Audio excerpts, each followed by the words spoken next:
Blog Talk Radio. Uh-oh, guess what day it is? Julie. Huh? Julie. Huh? Guess what day it is? Guess what day it is? Guess what day it is? Anybody? Anybody? Mike. Huh? What day is it, Mike? Huh? Woo-hoo! Leslie, guess what today is? Leslie, guess what today is? It's hump day. Hump day! It's hump day. Hump day!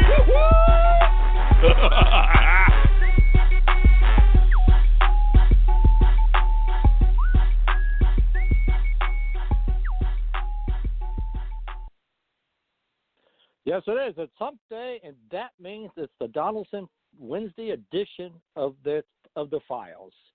I'm Tom Donelson with Coco Konski. I am the chairman of America's PAC. I'm also the project director and research associate of the America's Majority Foundation and the author of 8 books, including The Rise of National Populism and Democratic Socialism, along with co-author 4 books on boxing. And now you got my co-host, Coco Konski. Hey guys. Coco. Hey guys, what's up? My name is Coco. I'm a producer, writer. I dabble in politics, and I also co-host every Tuesday and Wednesdays. Yes. All right. Before we go into the subjects, I know last night you had a really great time, so I do want to talk about it. Oh my God, can you not? Can you not? You want me to talk about my date? Well, just all you gotta do is say you had a nice time. You know what? We had a really, really good time. We are seeing each other again. He took me to this amazing restaurant, and it was great. We had a really fun time. Yeah. Yes. Well, it's great. Yeah, that's wonderful. Oh, I do have to say, today, my daughter, the oldest daughter, who's now doing research somewhere in Mexico, got some really good news. 2 good pieces of news. She's been doing like a freelance project, as she said. I got paid for it. Got a paycheck for it. And then she got news from the University of Nevada at Reno. Wow. She is going to be a college professor in Reno, Nevada. Yeah. So she's got a couple of classes that she does. It sounds like she's going to have some time to do some research as well. That's fabulous. Yeah. So I thought you were about to announce that she was. I thought you were about to announce that she's pregnant. I was about to say, congratulations, Tom. Well, you can still say congratulations, Tom. I have a daughter who's got a job. Yes, congratulations.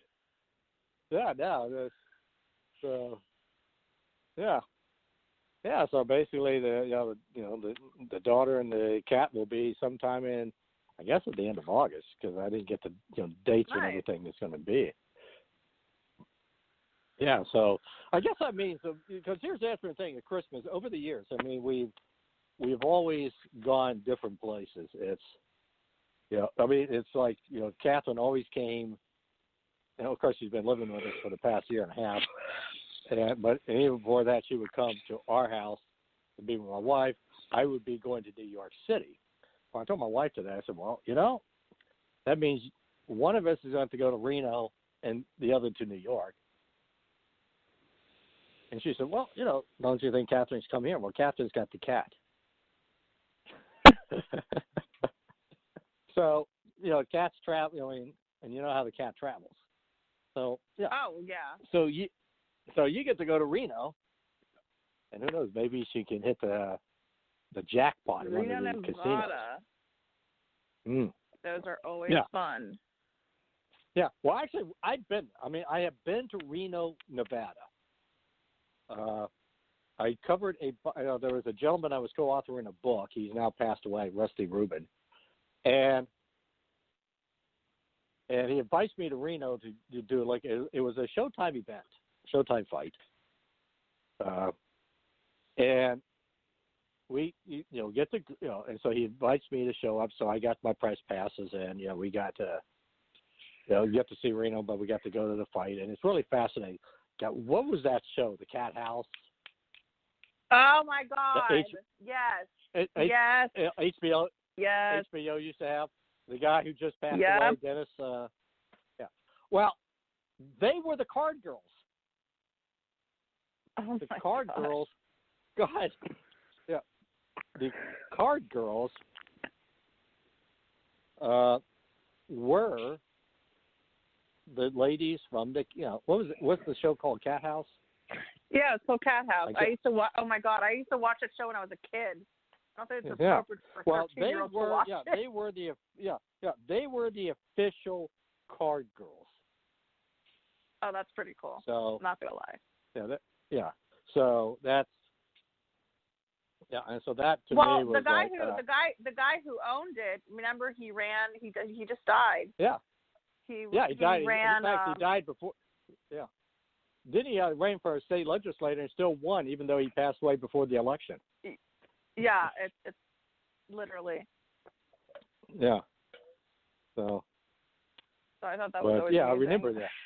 But so I thought it was something because that's what I always remember because this was like 2004, and we did a couple of we did a couple of the casinos and just kind of walked around, had a good time, and then at the fight, and I'm sitting there, and I'm like, aren't those the ladies from the Cat House? Because I'm sure your wife really appreciated that comment. Well, like I said, I was thinking it, not telling her. Okay, good. Good. But but it was, like I say, it was a fascinating evening, and that's what I remember about Reno. And I've also I've also been to Lachlan, Nevada, which we went for a boxing I have no match. idea where the hell that is. That is on the other side of the state. It's a long way from nowhere. You literally go about 2 hours, and you can almost see absolutely nothing. And then again, that was another boxing event that we went to. I had the opportunity to interview the late Nick Charles and Steve Fairhood, who's now still working with Showtime. And then, right. And of course, in those days, I was getting press passes all over the place, so I didn't have to pay for my ticket. I got right there at ringside, and this was, and it was kind of interesting because there was a couple of fighters who were on their way up and who later became champions. One of them is Paul Mangliani, the gentleman who's now in Showtime, and it was on welterweight. So it was kind of a fascinating, so it was kind of a fascinating evening, fascinating, So I've had some fascinating times covering boxing matches in Las Vegas.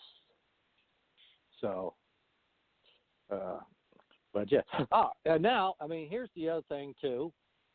For those people in Monterey Bay. Yes, I know exactly what you're talking about. The shark attacks. Yeah, watchers off the California coast were lucky they witnessed a local animal encounter that had never been documented. A killer whales from the Pacific Northwest shows up in Monterey Bay. Well, that's not too unusual because, I go to Malibu on weekends and we whale watch. There's whale watching there. So Monterey, is not that far away from, the Malibu. So it's not surprising really. Mm-hmm. Because, we have a lot of whale watching. Yeah. Yeah, I guess the first thing I thought of is, the show Jaws. Yeah. Yeah, it's like, real life Jaws. And then what was the other? People in waters in North Myrtle Beach, South Carolina. People in the water were unaware sharks were just inches away from them. Right, and they did an aerial shot, and that's how they found out. Yeah. So. That's how they found out because they did an aerial shot, and they see the people in the water and the sharks are right near them, but they have no idea that it's happening. It was quite wild. That was pretty wild. I was just saying. I mean, it's like, you know, the fact that nobody got hurt at this particular episode is interesting to me. But how close? I'm looking at some of these pictures, and it's like they're pretty close to the shore. Well, and here's the thing. You know, I remember do you remember when I took that trip to San Diego, like almost a year ago? Well, it has been a year. Well, when we were in San Diego, we were swimming like with the dolphins and even like some whales were around there. Like some like some they were doing whale watching. But there were walruses and there were sea lions, and I actually ended up swimming with the sea lions because they come very close to the shore. Because in a certain area in San Diego, Del Mar, which is where I was at, they're known for, like, they have the caves in the oceans. There's these natural habitat caves, and the seals like to hang out around there. And I was swimming with a seal. And I got to tell you, it is the most beautiful and most frightening experience you can ever imagine, you know? Oh, yeah. Oh, okay, here it is. We haven't discovered. Yeah. You know, speaking of sharks in North Carolina, yes. They've had 3 this past month. The New York Times 2 days ago has had a story on that. Yeah. That does not shock me, though. Yeah. Like, you know, I mean, like I said, you know how deep the ocean is? I mean, there's certain, we've only discovered, 3% of the ocean, when there's like there are creatures that we don't even know about that exist down there. We don't know. So, you know, I think it's very, if you're like me and you're kind of adventurous, and, you know, I went shark diving in a cage. When I was in Mexico. I mean, that's adventurous. Not many people want to do that, but I'm all like, yeah, let me go feed the sharks. But, you know, you just have to be careful around your surroundings, especially when you're, you know, on uncharted waters pretty much. You know, I think that's something to be careful with because, again, you're in their habitat. Yeah. Well, that's just like you say. It's interesting because, one of the local news, 3 unprovoked shark attacks. Actually, one of them looked pretty serious because it sounds like the swimmer actually had to have her leg amputated. Yeah, that's never fun. I mean, I have a fear of the ocean. I have a fear of the ocean, and that's like my worst fear is to like be surrounded by sharks and then die. Yeah. Yeah, I'll tell you what, this is the Donelson Files. Tom Donelson, Coco Constantine. We're going to be talking quite a bit later on today. We're going to be talking about, shortly after this break, the debate, the Democratic debate. There was an interesting article with Elizabeth Warren, and we're also going to so we're going to kind of put a little bit of politics into all of this. And then later on the show, there's a couple articles on California that I wanted to get Coco's impression of. So, we'll get to that point as well.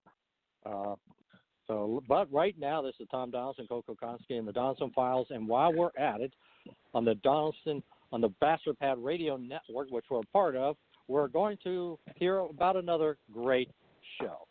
If you want to hear another view of the latest developments in Trump's Washington, listen to the Dr. Larry Show. Every Wednesday at 7 p.m. Eastern. Dr. Larry is a former businessman, entrepreneur, college president, and author who provides background and context for current events and trends in politics, education, foreign policy, and religion from a conservative perspective.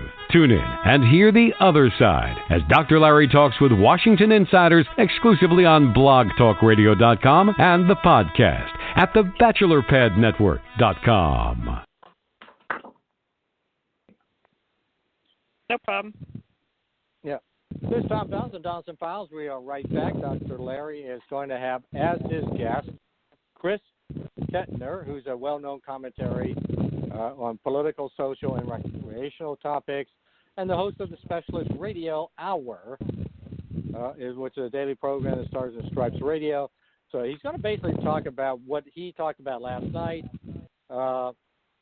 fathers becoming obsolete in today's modern society. Also, before we go into the politics side, we do have a caller from South Carolina, Pam. Pam, how you doing? I'm doing good, Tom. How you doing? Real good. Okay. I was more curious about. Go ahead. Hi. I was more curious about Coco's date last night. That was my question. All right. You know what? Just for that, I will let you know he's a very nice guy. He is an editor for Major Motion Pictures. And, it was really nice. He took me, I have a very fascination with the 1920s, so he took me to a restaurant that has been around since the 20s. Oh, cool. Friday, he's taking me for sushi, and we're going to do a haunted tour in downtown Los Angeles because I love everything horror. So I think this one may be a keeper. I think so. Well, right after you talked about your date, y'all were talking about people who dismember and do all these other things. Oh, wonderful, like, no. wonderful. Yes. Well, you know what? Hopefully that won't the be a blind part date of me. and the segue. So. Yeah. Oh, my God. Murder me. Well, I appreciate the call. My God, I love it. Yeah. By the way, I mean, let's what's kind of your idea? I mean, what are they talking about? Because you live in Columbia, South Carolina, correct?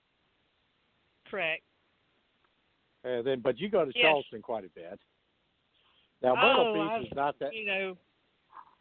No, we do the entire eastern seaboard. We're only 2 hours from the beach. I used to take off in the afternoon and be down at Sullivan's at I'd leave here at 3 and be down there at 5:10.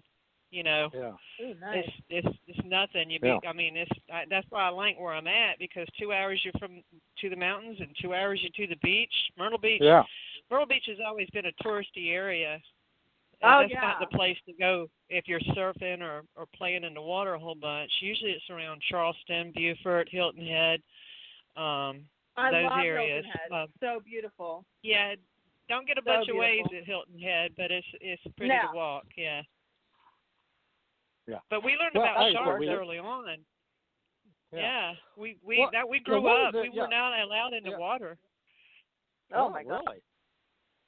Not unless you knew about sharks and how to read sharks. Yeah. That was the only time we were allowed to take surfboards or what we call boogie boards in the water because we were kids. Right. And I've done it in Hawaii. I mean, that's what 5 years ago I was boogie boarding down at Isle of Palms. But you have to learn how to read the water, and that's something that they're not teaching people these days. If you're out there and you see a school of fish jumping, you kind of get towards shore because that's usually going to indicate that a predator is after it. And the eastern seaboard is well known for the sharks and stuff. I mean, they'll roll up on the beach sometimes. Right there. Oh, wow. You'll be walking down the beach and they're right there. The little sand sharks and the small blue sharks. So you're basically saying there's a lot more So this really isn't newsworthy. It happens all the time. Is that what you're telling us? Yeah, I mean, every time I've gone out, I've seen sharks, and you're talking, I'm not a young person, and probably about 40 years worth of going to the beaches, wow. on weekends or whatever, high school, and living basically, you live in a car if you live here, and you go there and you go to the mountains. But yeah, we learned how to read the water. Now, if I were to go to California, no, I'm probably not going to get in the water there. I go down to Florida. I'm very familiar with Florida, all the way down to the Keys. Very familiar with the both sides of Florida, But no, I probably wouldn't get in the water in California because I just don't know it that well. However, I did jump in the water and in the big waves, and I did do the big waves in Hawaii. But I was kind of crazy back then. Ooh, that's fun. Yeah. All right. Listen, I appreciate. Yeah. Yeah, I appreciate it. Thank you so much for calling. Yeah. Yeah, no problem. Yeah, just stay on the air. We may have you a little bit later on the show. There's a couple of things we may ask you. So, oh yeah. I'm gonna. All right. Yeah. Okay, that's Pam. People are interested in my dating life, Tom. I love it. Oh, yeah. I mean, well, let me face it. I mean, that I was not expecting that. I was not expecting that question whatsoever, but I more than welcome it. So yeah. That was actually, great. That was All right. Okay. Now the one thing we're going to start on the political side, and we got the debates. It's next week, right? So 26th, 27th. Right. The Democratic debate where you basically got 10 people on both sides. On both, it's like a 2-night affair. And I guess the question I would throw to you would be who would have who does this benefit? Who doesn't it benefit? I mean, I got my theory, but I'm just kind of curious what your thoughts were. Which candidates benefit the most? Well, you know what? I don't think that it's safe to say that I guess all candidates will benefit. Because if they don't have their name out there already, they're gonna now. And I think it's a bit insane to have 20 people debate. I mean, I think what they should have done is spread it out for like weeks at a time, where they'll have 2 people there, and then 2 people next week, and then the 2 other candidates the following, and so on and so forth. I think that's something that could be done. But I understand it. I understand that they want to get the best candidate already, and they want to get all the other ones that don't qualify out of the way. I get it. But I think right now, especially in the next few weeks, it's so crucial for anybody who wants to stay in the race. I think it's absolutely crucial. Well, yeah. Well, here's the thing to me. This is where it's kind of interesting when you talk about shortening, let's say maybe having less people and spreading them out. Because the one thing to me is when you got 10 people, it's very difficult. When you're only going to be speaking, if you got a couple-hour debate, you're only going to have about 10 minutes. And I'm trying to remember the format because if I remember, I mean, when the Republicans did in 2016, they had quite a few, they had 2 nights. And the way they separated was by, you had what you call the junior, I won't say junior varsity, but they had, the second tier people on their own day because they went by polls. If you were at this poll number, you were on this date. If you're in the high polls, you got to be on with the big boys, and everybody kind of understood that you were with the big boys. And eventually people kind of shedded them way out. The problem with this format, the format is you didn't always get the same question, and you didn't because there was like 7 or 8 people, even in with the Republican side, and you didn't always get a chance to respond to the same question. You made because they kind of alternated the question, for you over here. So there really wasn't that interchange that you can have. Now there were some dramatic moments, within that debate. With some of those debates, anytime you had Trump, there were always dramatic moments. But the thing I always remember is that it was difficult, really, for some ways to go after somebody when you may be caught with another question that has nothing to do with what the other guy was asked. And I'm seeing this, and again, it's like you got 10 people. So in this debate, they're going to average 10 or 12 minutes total time. I mean, that's what I kind of calculate. But what confuses me really is how is everybody gets words out in that matter of time? Yeah. How are they going to get their point across? I mean, it's going to seem almost impossible. Well, the thing to me, the benefit to me, and the more I thought about it, the more it's okay. If I'm at the bottom, I'm at that 1 to 2%. I mean, you got 2 choices. One, you can just say something totally outrageous, which somebody like Eric Stallworth, I think, is fairly capable of, but I'm not sure that helps him. Or, you're somebody like Gillibrand or Knobloch of Minnesota. They need to make some progress because eventually what ends up happening. Because what ends up happening is donors are going to sit back and say, you know what, you're at 2%. And Warren is moving up. Sanders is still in the races. Mayor Pete's making some moves, and you're down here 2%. Why should I give you money? I mean, they have, and the thing is with these debates is that they're not going to have that opportunity, in my view, to basically go after the top tier candidates and be able to, challenge, make those moves. I mean, in effect, you're going to have to figure out a way to say something that's brilliant that can be repeated over the next 24 hours on talking points. But I don't see them basically able to, make a move. And I also think, we'll go a little bit later with Joe Biden, but I thought this format will benefit Joe Biden only because he's only got to speak for 10 minutes, and all he's got to do is remind people who he is. And, exactly. And it reduces the amount of time for any mistakes or gaffes.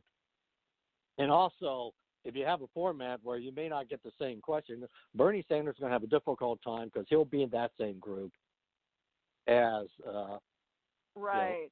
Biden to challenge.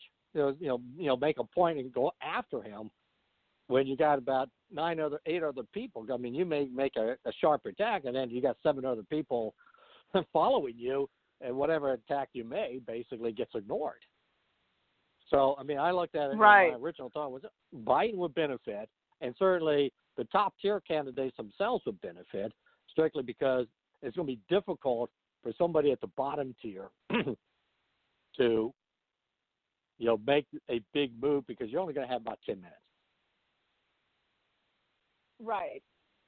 I mean, and like you said before, I think it's going to be almost impossible to get everybody's points straight across, especially when there's 20 candidates. I think that's going to present this challenge. Do you know who's moderating it?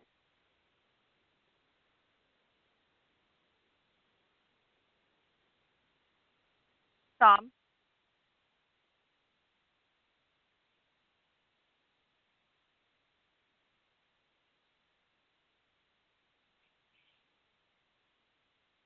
Yeah.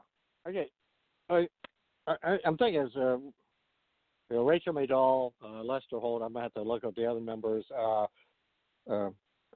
Coco is connected a little bit, but she's calling back in, and but we're going to return to write this. This is Tom Donelson and Coco Konski of the Donelson Files, and we will return after this mention of another great show on the Bachelor Pad Radio Network. Join Barry Barnes for Locker Talk on the Bachelor Pad Network as he presents NFL news and evaluates players. Fridays at 9 a.m. Eastern at blogtalkradio.com.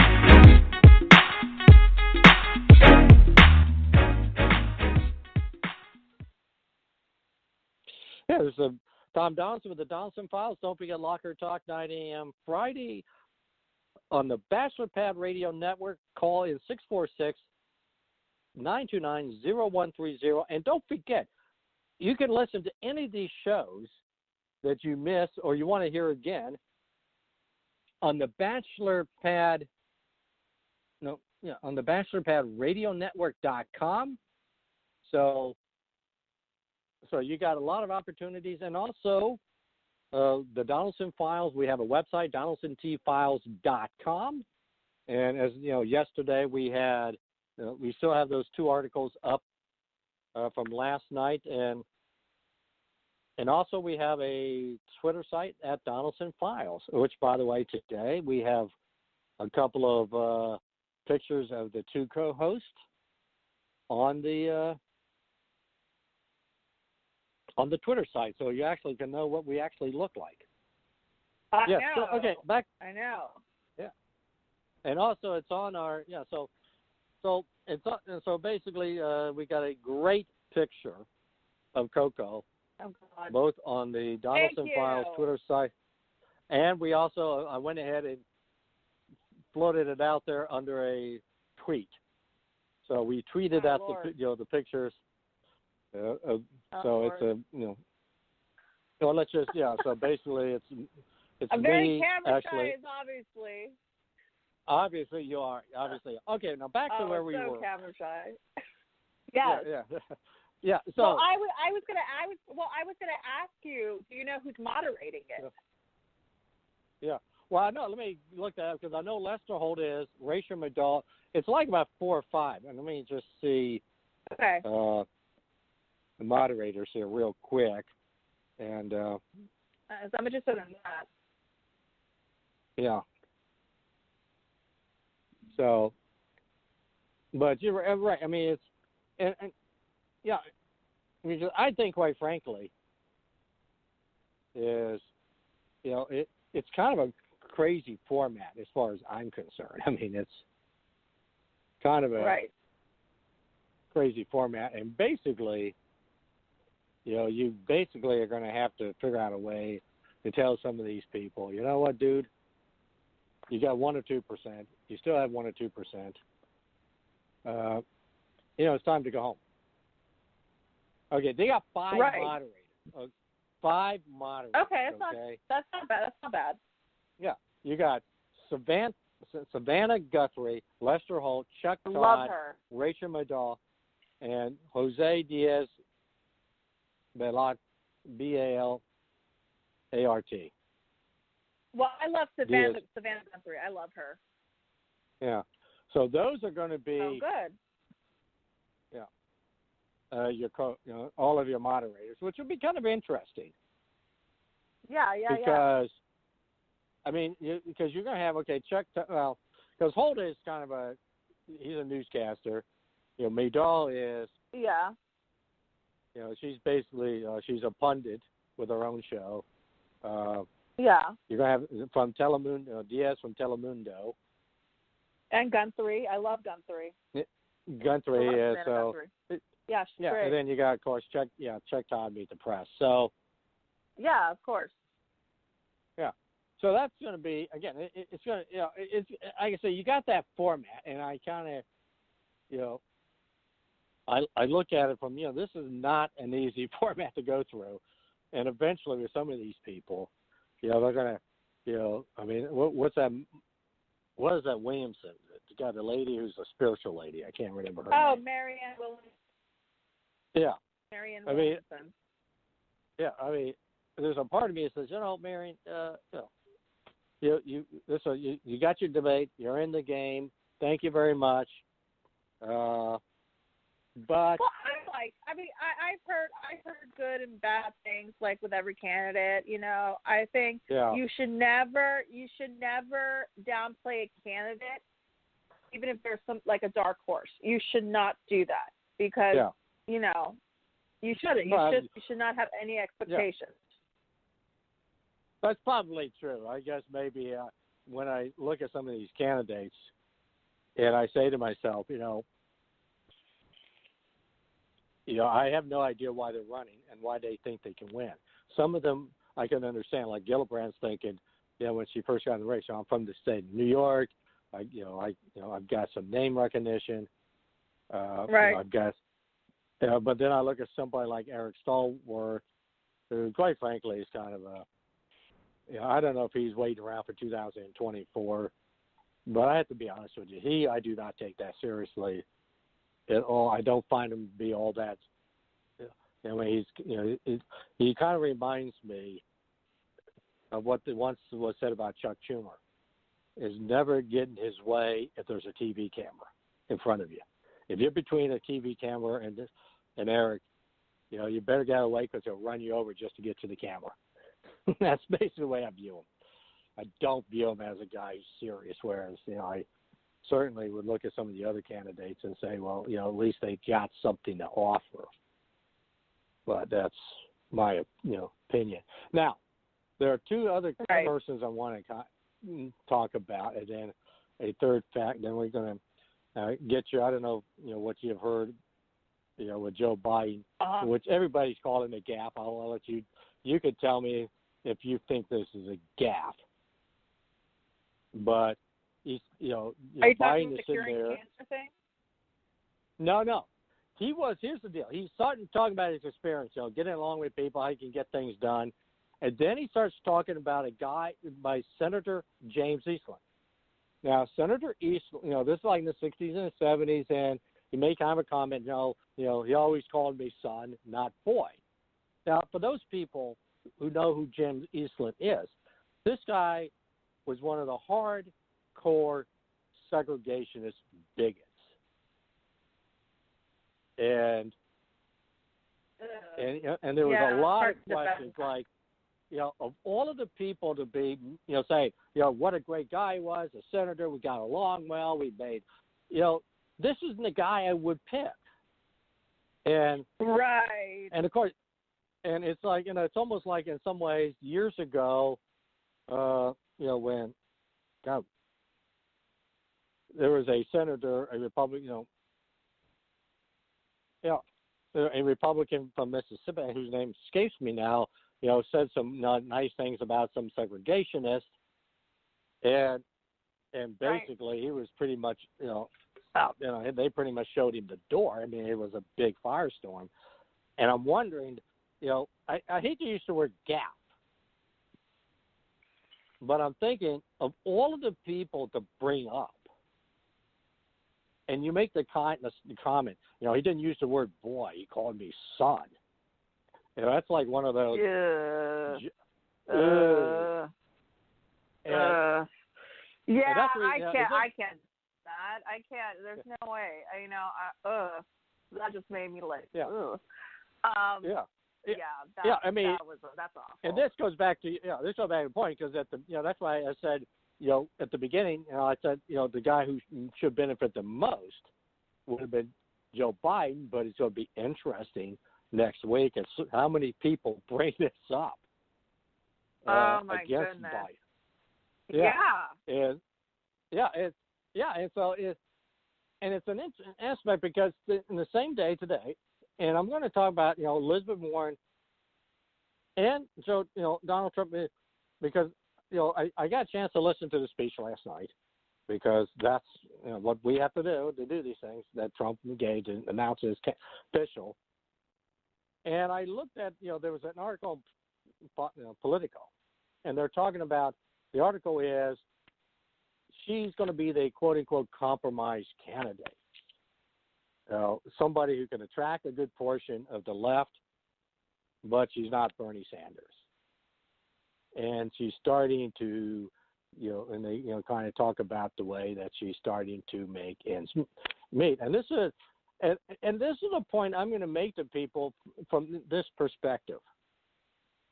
And I've said this before, and I've said this to a lot of people on our side. I've had meetings about this, and I said, you better read what she's saying, because she is running like the left-wing version of Trump, economic nationalism. I mean, she's Trumpian on the left, or as I like to say, she's Marie Le Pen without the ugliness. And I find her, when I'm looking at her platform, I was looking at what she's been saying, and it's fascinating because she understands, this is a platform that is a very strong platform that's not going to be so easy to dismiss and go after in the same way that you could go after Bernie Sanders. And it'll be interesting next week, she's on the first. This is the other thing they did in the debate. It's like, she's on one night, Joe Biden's on the other night, along with Bernie Sanders and Mayor Pete. So she's actually going to have the whole floor to herself for 10 minutes.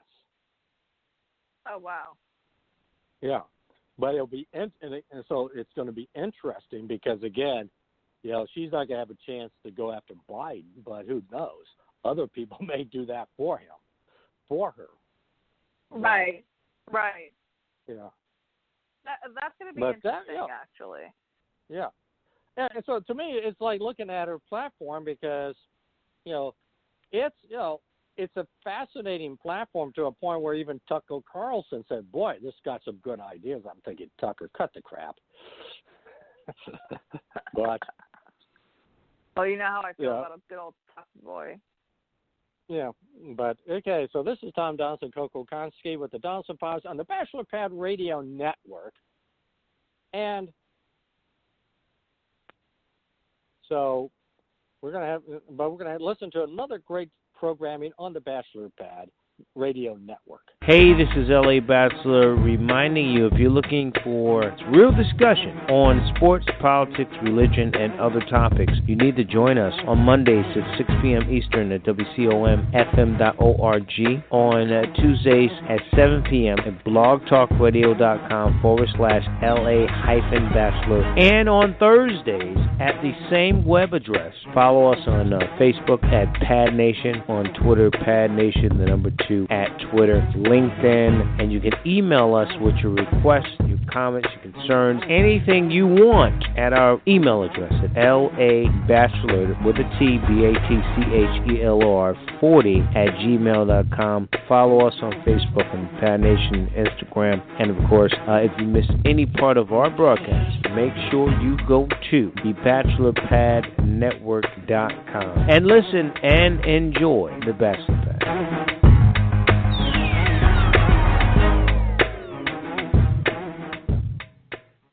Yeah, this is the Bachelor Pad Radio Network.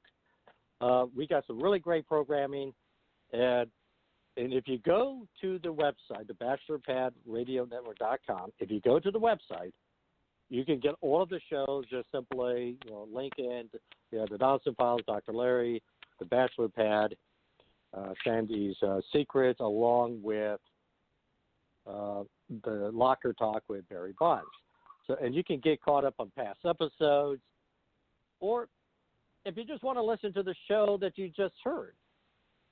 For example, if you wanted to go listen to last night's program on the Bachelor Pad, this is a good opportunity to say, boy, what did it, just listen to it again. Because let's face it, our shows are so good that they are worth listening to a second time. Now, the other thing, too, I wanted to kind of contrast it because I was fascinated by, the Trump's performance, and I'm going to put it this way. I'm going to throw this out in a way because, take off the I hate Trump hat, I don't like Trump hat, and view this as a pundit, observe as a pundit. And, the same way when I do, I kind of read, let's say, with Elizabeth Warren, I do so in an impassioned way. And here's the thing that caught me, is that he got some very interesting themes that, to me, I kind of view it as a election. When it comes down to is this: what kind of America do you want to see? Socialism versus capitalism. He talked about, he used the example of the FBI, the Vice Accords, everything we talked about, the Mueller report, just as an attack on him, but also the attack on the rule of law. He kind of reversed everything that you see the Democrats do. And it was an interesting tactic that he did because, he gives you your facts and statistics. Mostly it was about what kind of America you want to see. An America who views you as deplorable, views you in a totally different light. In other words, it was the mirror image of Elizabeth Warren. If Elizabeth Warren looked in the mirror on what she would give as a speech, staring right back is Donald Trump. And now he did talk about this. He kind of hinted at it last night. He talked about the censorship with some of the social media side. But it's interesting is that I will guarantee you, when it all comes down to it, if I'm Facebook, if I'm Twitter, if I'm Google, you're going to find yourself in a situation where, quite frankly, you may end up with two candidates basically saying, break you up.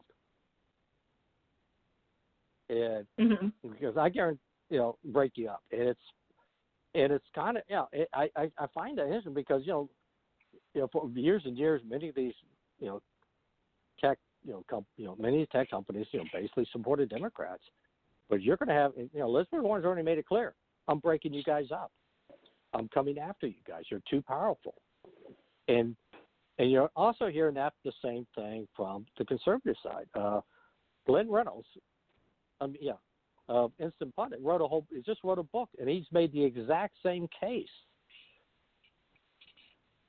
about this. And it's going, so it's a fascination with me that you may end up with two people with, basically asking that question, what kind of America you want to see. But there are going to be a lot of issues where, quite frankly, you may not, see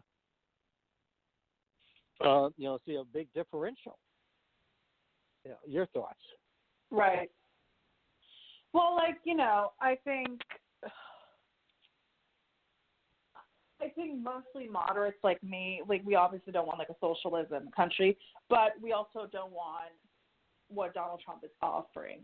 We want equality, gay rights, we want, being pro-choice. Those are what I look for in candidates. And if someone's a little too left for me, I'd rather vote for them than I would Donald Trump, to be honest. Yeah. Well, you're in the same boat a lot of people in the 2016 was. You put up, you hold your nose and vote for Trump because Hillary Clinton was not necessarily a. Oh, I for us, Hillary. To me, I'd be honest with you. To me, she was far worse of an alternative to me in so many ways than I would view. I disagree with you on that. But, like I said, that's. And right now I have got a cat that's sitting here wanting to be petted, and he's bitten me twice and saying, "You're not paying attention to me. You're right, cat. I'm on the radio." Sounds like my dog. Yeah, so, yeah. But going back to your point, going back to your point about, we could have voted for, for me, like I said, I want someone moderate. I don't want someone too far left, but I would take that versus Trump again. I would. Yeah. Yeah. Well, the irony that comes into play here is this. Is this what people, to me, is what people have to realize. And this is a point I made in my, book, The Rise of National Populism and Democratic Socialism, is that there were aspects. I kind of like, on the Trumpian side of the equation, it's gay rights, for example. For all intents and purposes, Republicans don't talk about the same-sex issue anymore. For the most part, they do not. And one of the reasons is somebody asked Mayor Pete. Somebody asked Trump about Mayor Pete and his marriage. And his answer was, "Oh, good for him." Good for him. And there is an aspect when you look at the trade issue, and you look at as an example, Trump has been far more aggressive in using the tariffs, using the trade as a bludgeon. Now, whether or not it's a bludgeon opening up, but this was this was an issue, let's say, in 2015 that Bernie Sanders was using. So you're in effect seeing a kind of a shift away.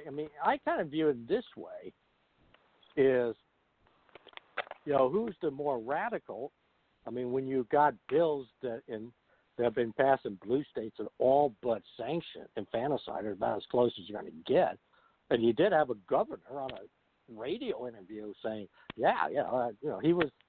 he described the process of infanticide and said it is supported. So it's, where is who is the true radical in all this? It's kind of an interesting perspective. I tell you what I'm going to do. I'm going to bring on Pam very briefly, because she is, in the past she's told me that she's an independent. She's voted for Democrats and Republicans over the years, and I'm going to get her real quick synopsis on this. Okay, Pam, how are you doing? I'm doing all right, Tom. Okay, here's the question I'm going to ask you. Yeah, the question I'm going to ask you is this: okay, you've been an independent. You're not a registered Republican, registered Democrat. Correct. And I know and I guess the question I'm going to ask you, when you look at the parties today, you look at the candidates today, who do you view as closer to the political center? To the political center? Yeah. We're so divided right now. That's a crazy. Yeah. I would probably go with more moderate people right now. I don't know. I really don't know a Republican that is not, or a Democrat that's not, because, the Democrat, like you were talking about earlier, the whole field's running. I personally I look at my governors, I look at my business people, I look at somebody who's run something and been successful. Because when you're dealing with government, you are dealing with the swamp, and you're also dealing with those other entities within the government. Your cabinets, this and that and the other. So it has to be somebody semi-organized. We were talking about Elizabeth Warren. I think that they're setting her up to be the nominee by doing the debates the way they're doing them. I don't think they should have put Bernie and Biden on the same stage in that night with that big a field. I think the field needs to be smaller before you put those two on the stage together. I kind of like I like the Starbucks guy as far as the Democratic Party, and I know that he's gotten a lot of boos and stuff, but he seems to be more moderate in his thought process and more realistic in what he's saying.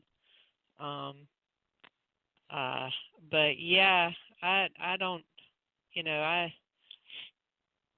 as far as trying to find a moderate Republican right now, I mean, Nikki Haley is my queen, and I've disagreed with some of the things she did as governor, but she has the abilities, she's got some really good abilities to smooth stuff over. She's negotiating. In other words. Yeah. Okay, let's go back to Howard Schultz, because here's the interesting thing to me, and I know Coco, by the way, Coco has had to leave us. She wasn't feeling 100% tonight. And so she's basically, like the trooper that she is, she gave it all she got, and she is. But so I'm going to kind of ask you a few more questions because we're getting near the last 8-9 minutes of the show. Okay, Howard Schultz. One of the points Coco made, she said, I wish he would run as a Democrat and not, run as considered to run as an independent. And what does that say to you when you have somebody like Schultz basically saying, in effect, I can't run as a Democrat? Because the Democratic Party has been hijacked. Yeah. But it's also been, it's been hijacked by socialism, but it's also been hijacked by the media. They're picking our candidates for us pretty much, and they have been. And then that's where, you kind of sort of agree with Trump on some of that, because there is a lean. There's a lean toward, and like I said, I believe that they're setting Elizabeth Warren up to be one of the head nominees, if not the nominee, by giving her a different road in the debates, and that's just the way I see it. So yeah, I agree with him running as an independent. It's hard to find a moderate. There was a lady, I believe she was in Ohio. Her husband is like a sheriff. She was talking on the news or something. They were interviewing about something. I was like, my God, if she ran in big, I'd vote for her. Because she made so much sense. She was not against gun control. She was, not against a lot of the things that make me lean one way or the other. But I had a Republican guy here that's in our state house now that stood on my front porch steps that told me that, we're not going to mess with gun control and da-da-da-da, and then he voted against reciprocity for the states. And I'm like, what? Son. You know what I mean? No, I hope you reward him with a no vote the next time around. Yeah. Exactly. Well, a politician is a politician, though. They'll stand in front of your face, and they're good at that. And I believe Elizabeth Warren is a politician. Yeah. And Bernie. Yeah.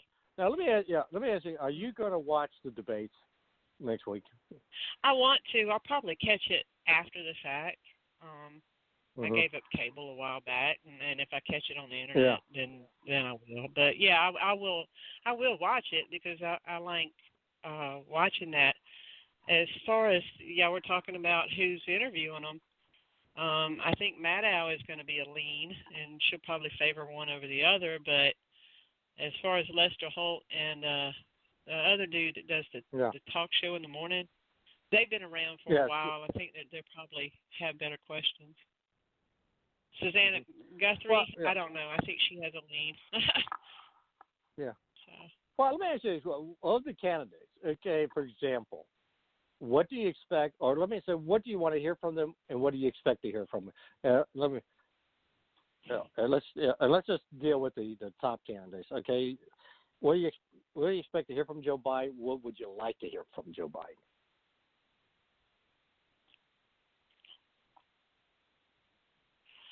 Oh, goodness gracious.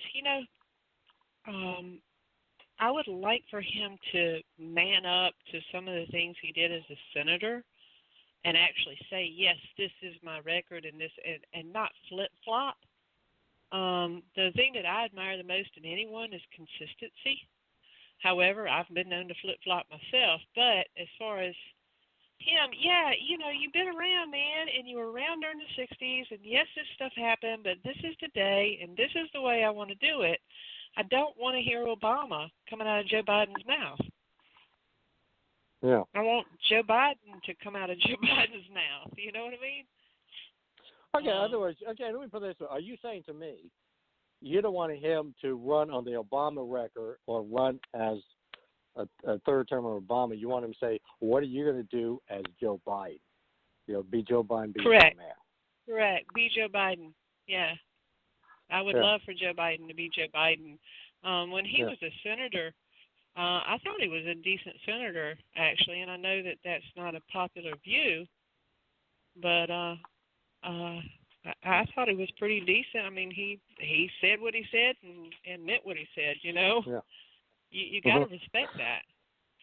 Okay, now let's think. You made the point with Elizabeth Warren. She's going to be, you're getting the feeling she's going to be the media anointed one, or at least one of them. What do you expect out of her? What's your view? When you think of Elizabeth Warren, what's your first thoughts?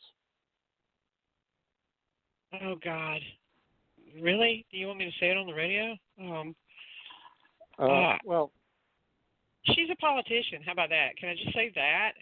It's kind of like an ambulance station lawyer, It's like the used car salesman. She's going to tell you what she needs to tell you to sell herself. She's going to fake drink a beer and run around in gay pride colors or whatever. She's going to do what she needs to do to get elected. She's a politician. So you don't view her as a genuine populist or left wing, whatever it is she is. You view her as somebody who's smart enough to do this because this is the way to win. And yes, sir. I do believe she's out to win. Yes, sir. Yeah. That would be the more appropriate sentiment there. Yeah, she'll do anything, say anything. Yeah. Now, there's the idea of the Pocahontas, or the fact that she, declared herself a Native American while, getting tenure and going through. Does that bother you? Is that something that that would bother you, or is that something that's bridge under the water? I don't care about it at all. She did it. She got it. She got through with it. That's something that she's going to have to deal with, and she's going to have to deal with the Cherokee Nation with, because that's her path, and that's what she's done. She's got to deal with that. Personally, for me, I ain't got time to worry about what Elizabeth Warren did in the past as far as faking this or faking that. Like I said, she's a politician. She'll do anything, and that there proves that she will do anything to get it. She did that to get into Harvard. Come on, Yeah. All right. Yeah, that sounds okay.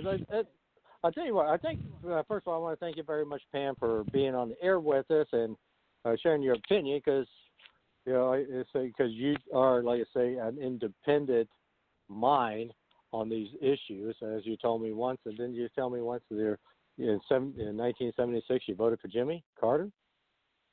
So. Oh yes, sir. I sure did. I'm proud of it. He's the only person that allowed Indians to pray. So hey, go for it. All right, I'll tell you what, we're gonna stop it right there. This is Tom Donelson, Donelson Files with Coco Konski on the Bachelor Pad Radio Network, and we're going to be turning very quickly over to the Dr. Larry Show in just a couple of seconds here. Dr. Larry is going to have as his guest Chris Kettner. So, yeah, so as soon as I can get up here, yeah, so tell you what I'll do here I'm not on the air. Yeah, so here, so this is the Dr. Larry Show is going to be coming up in about a couple of seconds here.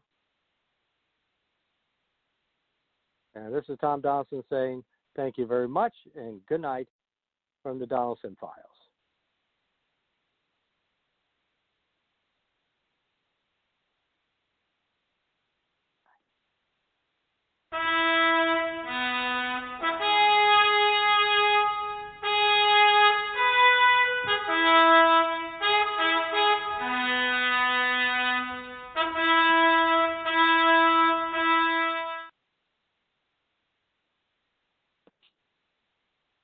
The Bachelor Pad Radio Network, and I'm Dr. Larry Fedewa. I'm your host for the next hour, and tonight we're going to be talking about fathers. Are fathers obsolete, or who needs a father? So my opening statement is that after a generation of free love, unlimited abortions, increases in divorce, single mothers, unwed mothers, single-sex parents, and fatherless children, it may be a good idea to revisit the concept of fatherhood. For those who are unfamiliar with the term, a father is first of all a man, not a woman. A father is a man who is committed to his wife and who is willing to proclaim publicly and legally that commitment through a marriage ceremony. A father is a man who has publicly and legally committed to support any children who may be born of that union.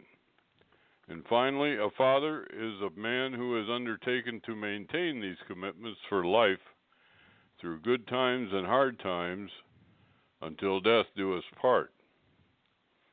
There is also another definition of father, which is taken in the biological sense as the donor of the sperm which results in a birth, whether in or outside the marriage bond or any other level of commitment. In our current world, however, a biological father is an almost useless definition of the term father. That leaves the traditional meaning of the term as described above. It also leaves the definition as increasingly rare in our experience, or so the movies and news would have it. The popular culture has elevated the roles and rights of women at the expense of men in general, and fathers in particular. But what difference does it make? Who needs fathers? Before we answer that question, it is instructive to think about why such a question should arise in the first place. The answer has to do with the sexual revolution in the 1960s. That is when oral contraceptives came into common use in the Western world. This development coincided with the recognition that children are no longer an economic bonus in urban America as they had been in rural America. A large farm family had a financial advantage as the children grew up because of lower labor costs. A large family of city dwellers, however, has higher costs of housing, food, health care, and education, and no corresponding increase in income. The ability to limit pregnancies comes easily. The ability to limit pregnancies easily was thus a simple and straightforward answer to this dilemma. But along with these family planning conveniences came another result: the increased opportunities for promiscuity. Until the introduction of oral contraceptives, the customary and intuitive role of women had been as guardians against out-of-wedlock liaisons. Suddenly, all restrictions became unnecessary if the female contraceptives were employed. Sexual activities came to be viewed as a form of entertainment. Adverse results in the form of pregnancies were easily prevented by prescriptions or eliminated by legal abortions. In this more promiscuous environment, other social movements caught fire. Women began to realize that their social roles were no longer restricted for the family rearing years by unwanted pregnancies, and women's rights to independence and careers outside the home had accelerated during World War II when women began doing jobs previously reserved for men. Remember Rosie the Riveter. These trends took on a new life and evolved into a major economic force as an extension of the available workforce. Another consequence was a massive rethinking of the role of men in society. The first responses in many cases were nearly grotesque, men taking advantage of every opportunity of the sudden lifting of female safeguards against illicit sex. Divorce rates soared, marriage rates began to decline, and so did pregnancies and birth rates.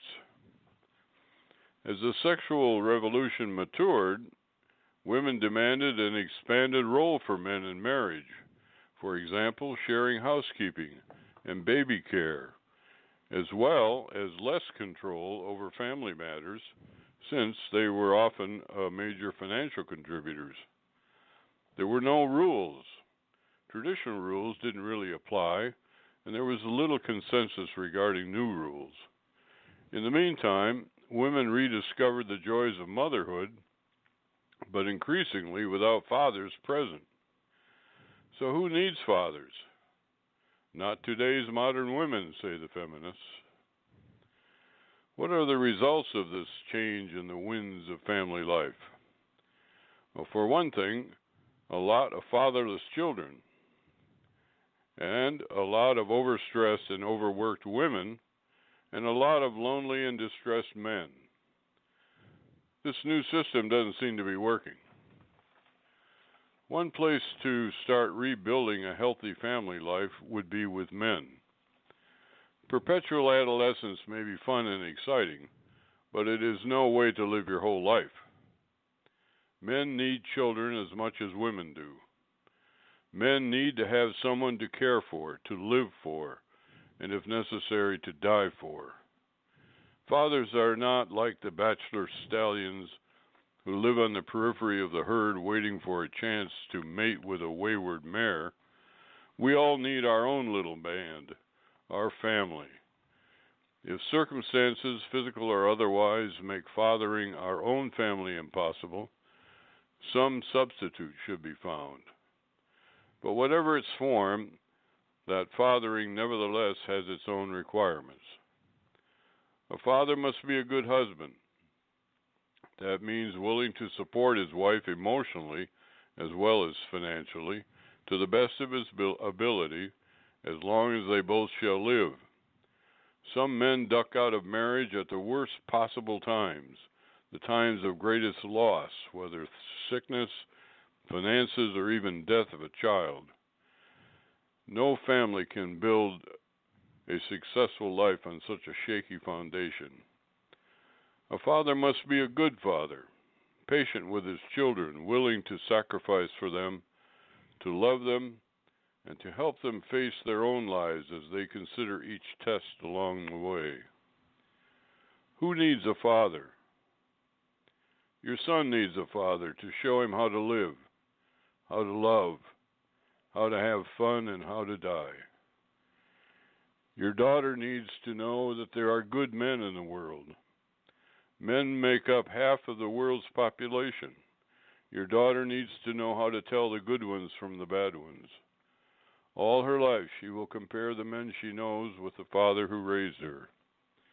You are that father. She needs you.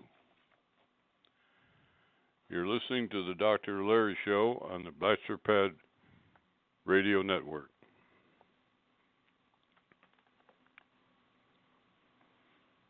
Hey, this is L.A. Bachelor reminding you to join us on the Donelson Files with your hosts Tom Donelson and Coco Constantly. Join them and listen to all the topics and discussions on Mondays on WCOMFM.org or on Tuesdays and Wednesdays at blogtalkradio.com/LA Bachelor. It is politics that you've never heard before on the Donelson Files. And if you miss any part of their broadcast, you can listen to the podcast at our website, thebachelorpadnetwork.com. You're listening to the Dr. Larry Show on the Bachelor Pad I'm right here. Network. And we'd like to welcome our guest for the evening, Chris Kettner. And Chris is also a father. Tonight he is a political commentator, as I am for the most part, and we're both stepping out of our normal wheelhouse here a little bit tonight to be talking about fatherhood. But it seemed to me to be a subject that is kind of ignored too often. But Chris, what you have children, and can you want to tell us a little bit about them? Well, first thing I want to do is tell you, can you hear me okay? Sure. Okay, first thing I want to do was tell you great monologue, number one. Well, thank you. That first paragraph or so, I was wondering where you were going as far as the political correctness, which you know I don't care about anyway. When you said marriage is a man, I mean fatherhood is a man. However, I do have children myself. Yes, I do. You want me to tell you a little bit about them? Yeah, well, that'd be a good place to establish for the audience that you know what you're talking about. Okay. I have twin girls, magnificently beautiful, sweet, daddy's girls, and very smart, sharp. You know, they've always been the apples of my eye. My son has twin girls. That is a special challenge, isn't it? Well, you know what I found out at an early age, that the girls, if you have twins, there's always one of them in a good mood. So you're always going to get a hug. Well, that's a good sign. You know, let's talk a little. Go ahead, Larry. Go ahead. Yeah, well, so go ahead and talk about your reaction to the monologue. I thought it was phenomenal. I think that while you were talking, I was looking up feminism, and I was wanting to see what percentage of the population of women consider themselves feminists. And it varies from country to country. Germany's like about 8%, but there are countries like Sweden that have as many as 40%.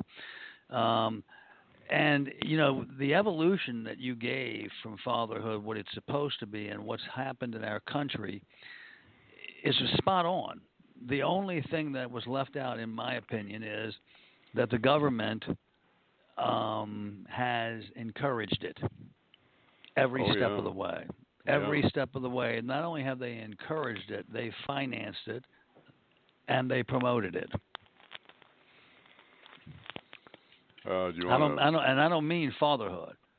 I mean the single mother living in the home. They have continued to promote that by their deeds. And you want me to go into that part? Yeah. Why don't you just explain that a little bit more? Well, in today's society, through benefits or whatever, so subsidies, if you will, a woman gets a certain amount of money per child, basically, for raising their children. They get, you know, welfare or whatever. There's different things, but more for food stamps, more for this, more for that, to the point it's so out of whack that the woman looks at it, and by the third or fourth child, they're looking at this and they're saying, my gosh, I'm making more money from the government paying me for each one of these children. If my husband comes back, I'm going to lose this much money per month. And it's not worth it for them. They were split up for a reason to begin with. It's not worth the fight. It's not, in a marriage, as well as I do, Dr. Larry, that it's a fight. You don't just get a marriage and everything's happy from the day you have the love bliss at the beginning, the lovable bliss at the beginning, and the rest of your life that's the way it goes. It never goes that way. There are trials and tribulations along the way. And you have to stick with it. You have to fight for your marriage. You have to be determined to keep it. And a lot of men these days are not. Well, I'm not going to put it just on the men. I'm not going to do that. No, the women aren't either, but go ahead. Yeah, I can't just put it on the men. I can't. To me, you hear it's 50-50. I don't believe that either. I believe it's 100%, 100%. Both people have to be all in, all the time, to make the marriage work. My mom and dad were married 72 years.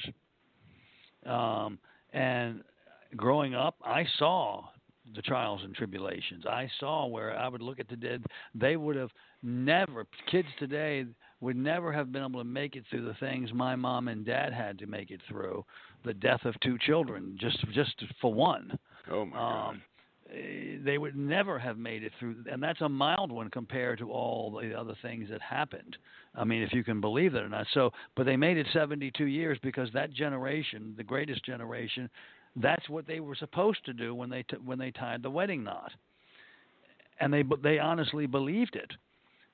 Where today's kids, it's a throwaway society. And unfortunately, the men and the women don't take it as seriously as they should, I believe. Well, wow. Yeah, I think your case though against the welfare mothers or about the welfare mothers is while there's truth to that, there's also a lot of society that are not in the welfare category. You've got a lot of women these days that are in various professions and occupations that pay well, and I really think that well, I don't know where to. I start with men because I understand more about men than I do about women, but I agree that there's a laxity on both sides. But I think when you start looking at this, take a look at the abortion emphasis, for example, that's recently come up again, and when you have people that are, I thought when you were talking about government interference, you might be talking about that. When you have children, I mean babies that are born and they're in the arms of the nurse after birth, and then the mother and the doctor decide whether they're going to let that child live or not. I mean that is infanticide. That's murder. And who in the world would advocate such a thing? The governor of Virginia, number one. Yeah, the governor of New York. The governor of Virginia. Well, the entire General Assembly of New York. Don't you remember? They celebrated. They all stood up and clapped for themselves when they passed it. And see, the government has this knack, Dr. Larry, of using these words that the general public doesn't know the meaning of. In other words, if you ask 10 people on the street, which I have done for my show, and you ask them what infanticide means, they don't even know what I'm talking about. But if you look up the definition of infanticide, it is very simple: infant homicide. Yeah. That is Webster's dictionary of the meaning of that word.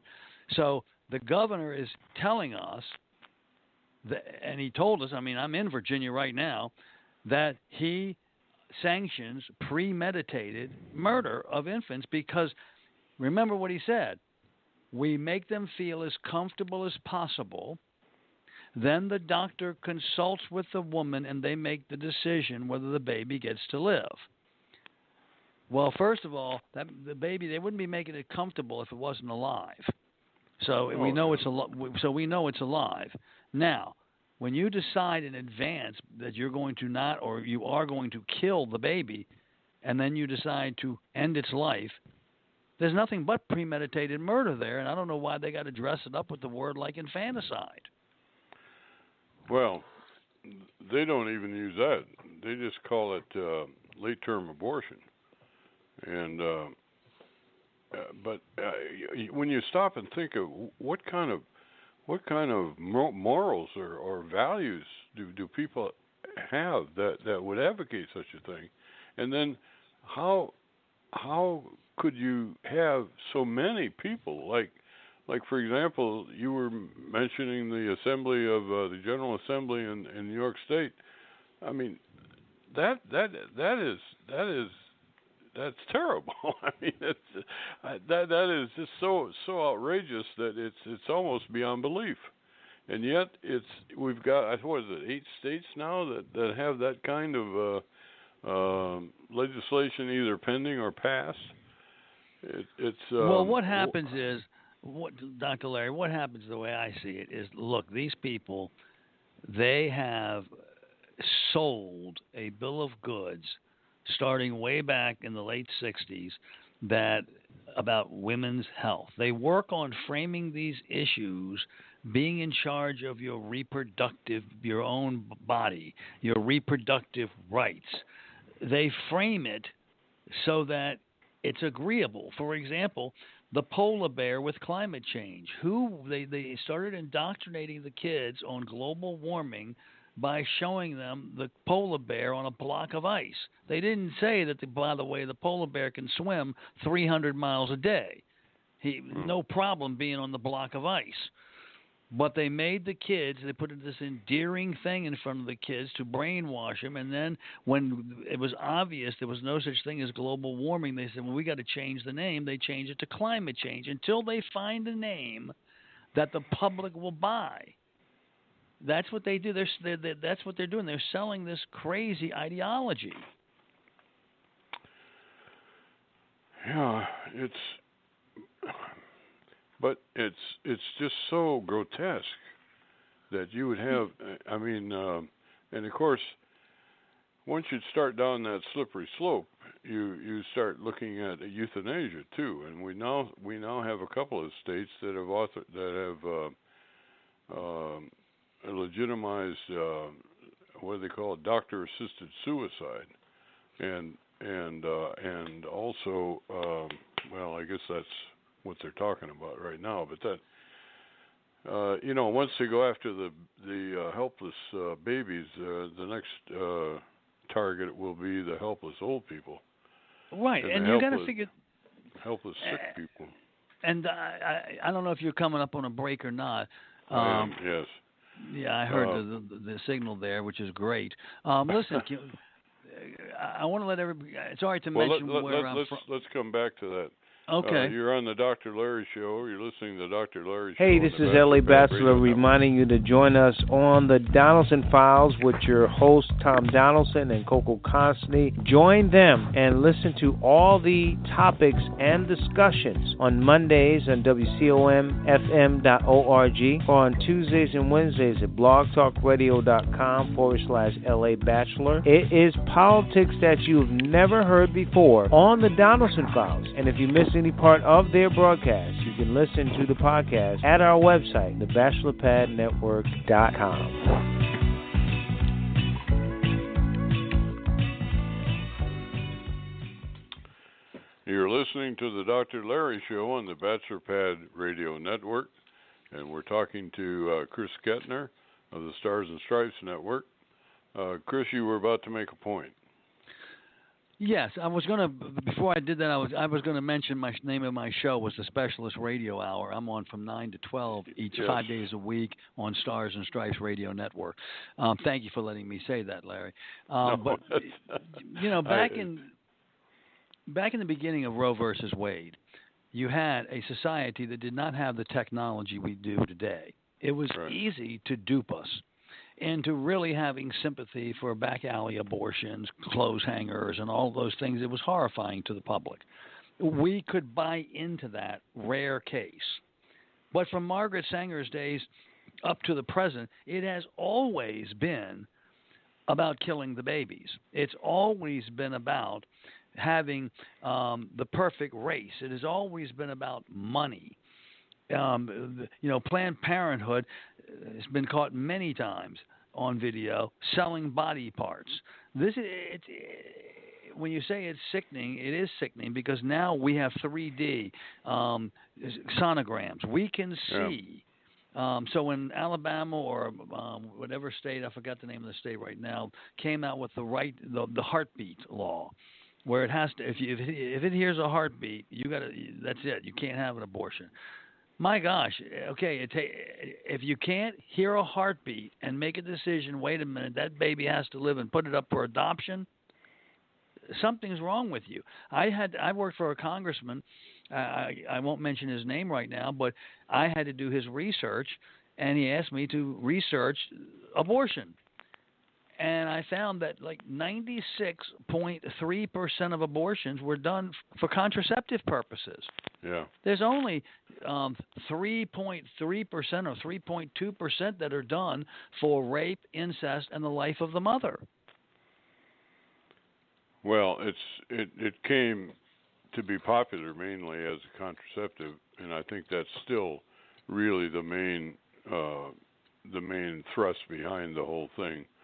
I can have a certain amount of sympathy with the idea that we shouldn't really have a system where it's the government that has to decide whether or not we can have an operation or not. But in this situation, I think I must admit, I was less secure in my opinion on late term abortions.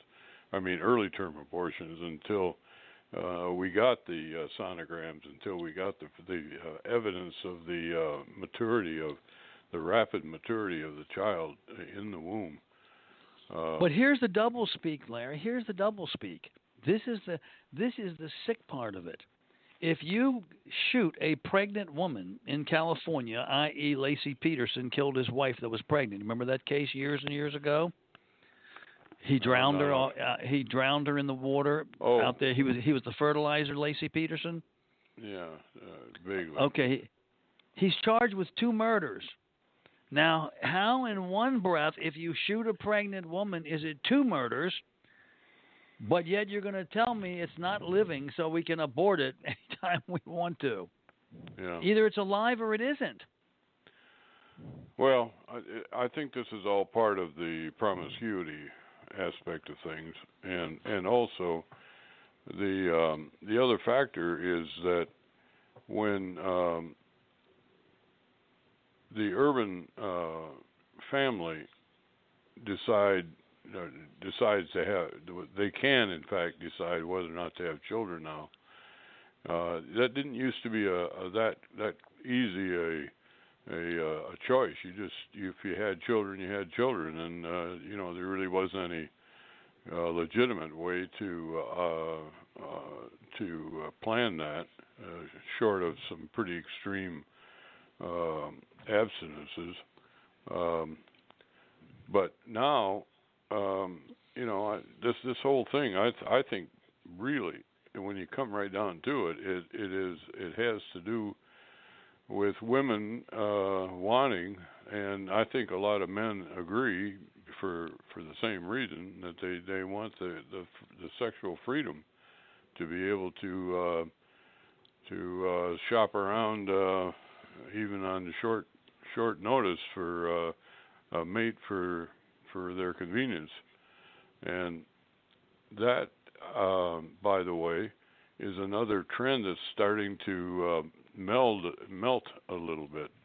I've seen some recent statistics that are showing that there's more interest in lifelong marriage and the more typical, or at least more traditional types of companionship. It's a really difficult situation to try to talk your way or think your way through. But I'd like to get back to the idea that I think that men also have some responsibility for this. Of course. Men definitely have responsibility. It's 100%. Look, the woman can't have a baby without the man. Well, so there's no question. As long as they got sperm banks, that may not. Well, be now the they case. got sperm banks, yes. But I'm saying, and I'm speaking in general terms here, just trying to show. Yes, I agree with you 100% that it is both people responsible for it. However, if you get me talking about responsibility of men in regards to being a father to the child, then we're going to have a little bit of a different conversation, because to me, it is a responsibility of both parents. Both. Not just the man, not just the woman. They both have to carry their end of the surfboard, or their end of the board. Well, I don't disagree with that, but I've also seen really right in suburbia, in friends or acquaintances that we've had over the years, of men that have deserted their wives in very perilous situations. One wife got serious, really death diagnosis of cancer, and her husband made some kind of an excuse and got into a quickie divorce because he just didn't want to hang around and watch her suffer. Another one, the father, the baby died, and they had a child that got killed in an accident, and she was driving, and then we could go on and on with a whole series of cases like this. Yes, but Dr. Larry, come on now. You're talking about the exceptions to the rule. I don't think so. You think it's a normal occurrence that a child dies in the family and the husband leaves? I think there are a lot of men whose view of their responsibilities is some quite shallow. I don't disagree with that. I was just talking about the examples that you were given. The wife, the mate's got cancer. Yeah. A child. Look, when a woman is dying of cancer, that is a traumatic experience for those two as a couple. When you lose a child, there can't be anything more traumatic than that, probably, for a marriage to stand. I agree. That is. Yeah, but that doesn't happen every day to hundreds and thousands of people. That's the exception. What you're trying to talk about, I believe, and what I'm trying to talk about is the shiftless, lazy, deadbeat dad. Maybe that's what we're trying to get to. At least morally. A lot of these guys are heavy-duty executives or very successful in their business life, but pretty darn shiftless, as you put it, in terms of their personal life. Well,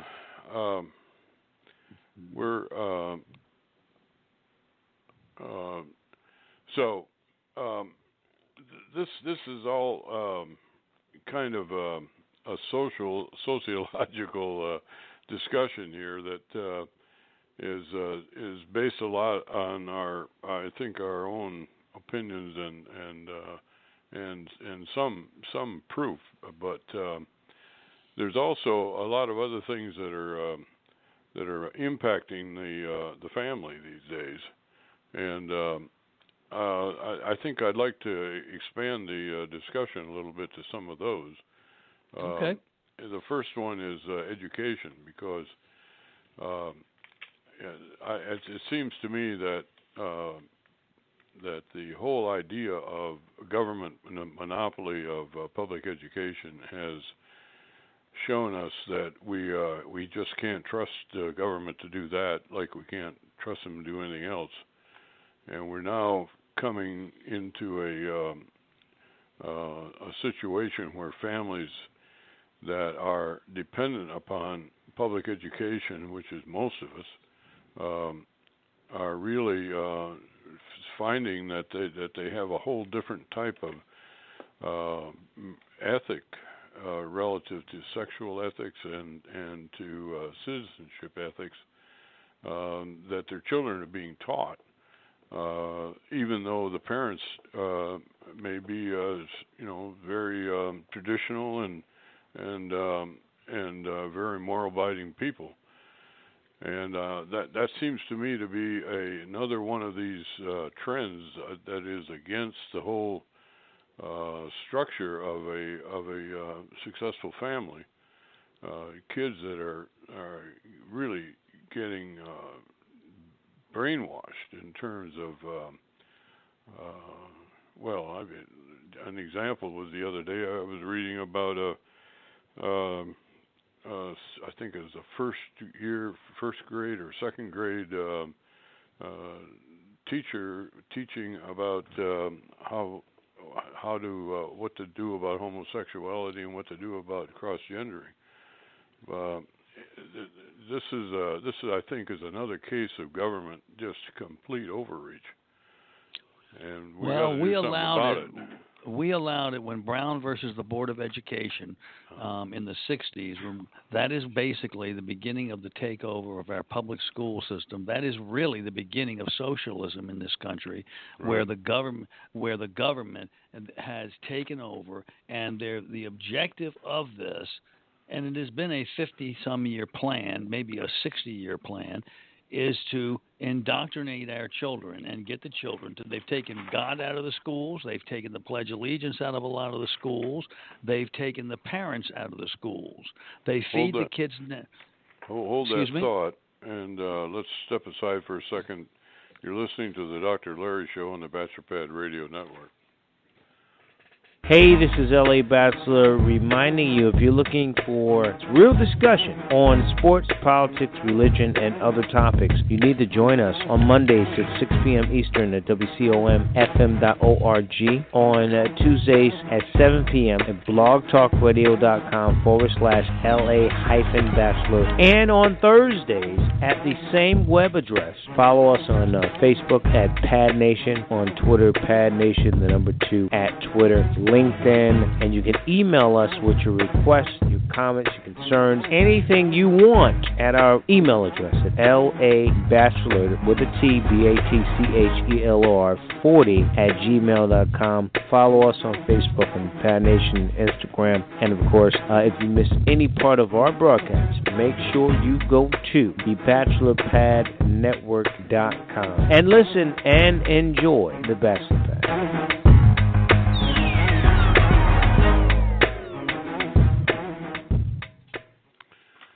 It's the Dr. Larry Show on the Bachelor Pad Radio Network. We're talking to Chris Kettner, who's also a radio talk show host, and he's on every day at the 9 to 12. Stars and 9 to Stripes. 12, the Specialist Radio Hour on Stars and Stripes Radio Network. Yes, sir. And I guess I'm going to be on that sometime soon too, right? I think you're going to be on it. I think you're going to be on it the day after tomorrow. Well, look, we have a lot of fun talking about these subjects. You know what I'm saying? We try to do our best to maybe pass on some of the experiences in our life to people that are listening, and we appreciate their listenership, and hopefully we do a good enough job presenting it. Well, you were starting to talk about the whole kind of I would call it the conspiracy theory of public education. During some of that period that you were talking about, I was actually in education. My first career was as a high school teacher, and then I became a college professor, and then a college president. And then I went straight, but I got into the computer business.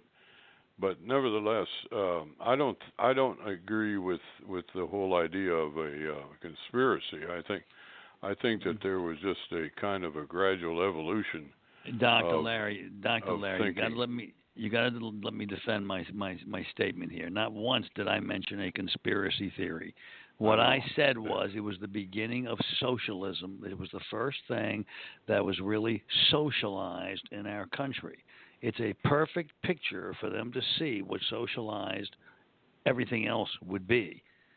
That's all I'm saying. I honestly think that the people used the Board of Education versus Brown as a way to try to take care of racism, racist discrimination. I believe that with all my heart. However, once the government got involved, it's like the doomsday scenario. No conspiracy, just fact. Name me one thing that the government is in charge of that works. Well, it's a wonder we won any wars, I can tell you that. Well, if you notice, we haven't won a war, technically, in a long time. Since World War II. Yeah, right. Since World War II, we have not won a war. And you know why we haven't won a war, Doc? This is my opinion. In World War II, the nation, the people, the Congress voted and declared war on the Germans and all of these people, Japanese, whatever. The point is, the Korean War, that was not declared a war. Right. Vietnam was a conflict. And because we had the draft during those period of time, which is a whole other subject for another show, we didn't have a unanimous consensus of all the people behind us. So we have gotten a carte blanche thing where we can go into these countries, fight these people, and I'm a vet myself, so this is no slur on the military. I love our military with all my heart. It's just that we haven't been able to win because we don't have 100% of consensus. Don't you remember, I don't know if you're old enough, and I'm not old enough, but my father has told me, and I'm sure your father has told you, the women were working just as hard back home for the outcome of that war as the men were that were fighting almost. They were sending packages. It was an entire nation effort. Yeah, Rosie the Riveter. Yeah, since that time, we've been a divided nation, and basically it started in Vietnam, but really if you look at the roots of it, when we didn't go in and win the Korean War and it ended up in a tie, basically we've never won a war since. We've won battles, right, but we haven't won a war because we haven't even had a declared war. Well, they haven't been real clear as to what it was that we were fighting for.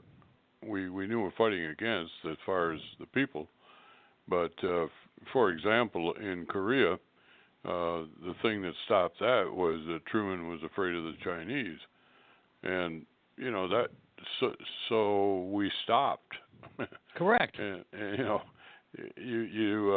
and even then we had a hard time getting out of there. And this a similar situation in Vietnam. You know, the goals of the war were very, very nebulous to most people. You know, the idea and half the nation wasn't in favor of it. Yeah, exactly. Yeah, well, how can you fight a war as a nation when half of the people in the nation are not consulted about it? And you want them to give up the blood and treasure, and it is blood and treasure of their boys and girls. Yeah. You know, so. Well, we certainly had a consensus of after 9/11 of going after Afghanistan, but even that it wasn't very clear what it was we were trying to achieve. The idea to stop bin Laden and his crowd we did that a long time ago, and then we undid it 2 or 3 times, but I think that in order to get public support, you're going to have a much better public presentation of the reason for why we're going to war, And you know what I think is upside agree down, with you. Doc?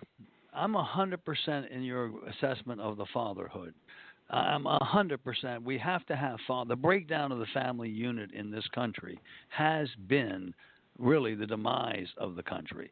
The taking of God out of our schools, the Pledge of Allegiance, that's part of the overall breakdown in the country's fabric, their moral fabric. We used to have the schoolhouses. It took a village to raise a child. Now nobody in the village knows their next door neighbor. Yeah. It's a completely different world in most places. There's so much work that we have to do, so much accountability that we have to start taking into consideration. I don't know if you've ever done this, but I went to Compton's. I went to Watts. I've been into the neighborhoods in the inner cities personally, just to sit in their classroom one day and look at what the kids were seeing. Oh, I used to teach in one. Dr. Larry, it's horrifying. Well, it was horrifying in those days, not so much for what they were being taught, as it was for the laxity of the teachers, and that in turn is a complicated issue too, because it was really the leadership was just, you know, it was really more like babysitting than it was like trying to teach. And of course the kids went crazy, and they were very hard to discipline, and it was just, and it hasn't gotten any better. Even in our good schools, schools now, it's not so much a matter of babysitting as it is a question of what the content is that they're being taught. It's I have a liberal young man that was a diehard liberal, and he started dating my daughter. He became a school teacher, and he went in there with his liberal views and liberal ideas, and they put him in a suburban school as a student teacher. The first school that they sent him to as a teacher was in urban part of the city. Of course. He quit teaching. He quit teaching and went to law school. Yeah. Because he realized that what we're saying is true. And when I was talking about the horrific conditions in the schools, I'm talking about broken windows in the classroom. I'm talking about no paint on the walls. I'm talking about broken doors. I'm talking about the horrific conditions. See, what our country has forgot to do is take care of all of its people. And first, take care of them. I don't care what it costs. Take care of Americans. How can you have 50,000 homeless people in Los Angeles and then still have Planned Parenthood have an office in every single school in the Unified School District of Los Angeles? How can that possibly be? Because we don't care about Americans anymore. We are the forgotten people, using Trump's words. And until we right the ship and start taking... My dad told me one thing, Dr. Larry. I'm sorry to go off on this, but I got upset about it for a second. My dad asked me to go out and cut the grass one day. I said, okay, Dad. I went out there. This is the days where you had the push lawnmower. I'm not talking about the engine. I'm talking about the real push ones. So I go out there and I look at the next door neighbor's grass, and his is taller than mine. So I went back in the house and I said, Dad, why do we need to cut our grass? Theirs is taller than ours next door. He popped me in the back of the head, and he said, boy, you always take care of your own yard and your own business first. Then you worry about what somebody next door is doing. And go out there and cut the grass. And that's what our country's forgotten to do. Worry about our own backyard first. Get our homeless off the street. Get our vets taken care of. Fix our broken school system. And get these kids an education. Make sure it's the best education. Make sure they have jobs. But the reason behind a lot of the problems in the discipline problems in school, which are really critical, are really more because of the family. You know, that's correct. And you're listening to the Dr. Larry Show on the Bachelor Pad Network. We're going to step aside for a second here.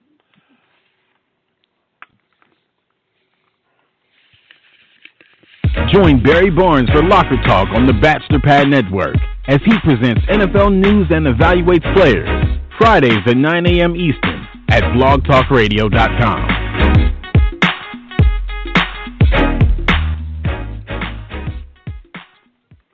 Hello, this is Sandy Eason, the host of Sandy's Secrets. Come and join us, where we will be talking about women's issues of sexuality, sensuality, and self-love. We'll be coming soon, exclusively on the Bachelor Pad Radio Network.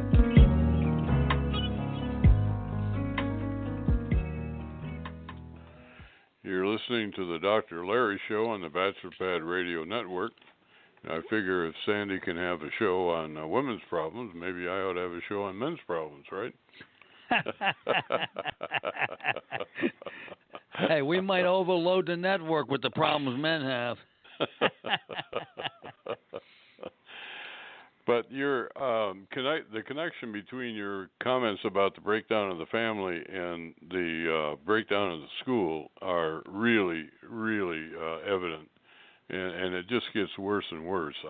I took a course a couple of years ago on there's a group that have made school discipline a priority, and they've developed a series of techniques to try to get the classroom under control. And when you get into the and they're all teachers that are in these classes, and when you hear some of the stories, I mean, I've been out of it now for a long time, but boy, some of the stories you hear now are just absolutely terrifying. And including physical violence, and so the breakdown of the family, I think, is really a critical. If these guys had fathers at home that were insisting that they toe the line, they wouldn't be making as much trouble in school. And that's exactly correct. If I was disrespectful to a teacher, not only did I get my knuckles hit by the teacher, but when I got home, my daddy gave me a whooping, period. There was no questions asked. And everybody knew that that's what was going to happen. So it didn't happen for the most part. That's exactly correct. But, you know, when you were talking about the word conspiracy, see, I hate to have truth and reality ever be misconstrued as a conspiracy theorist or conspiracy theory.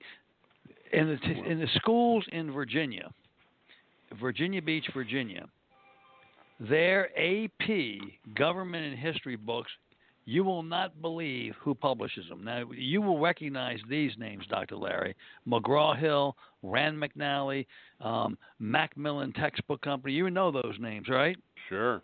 Those were the textbooks that you and I grew up with. Well, the ones that publish the books in Virginia Beach for the Virginia Beach School District are published by CNN.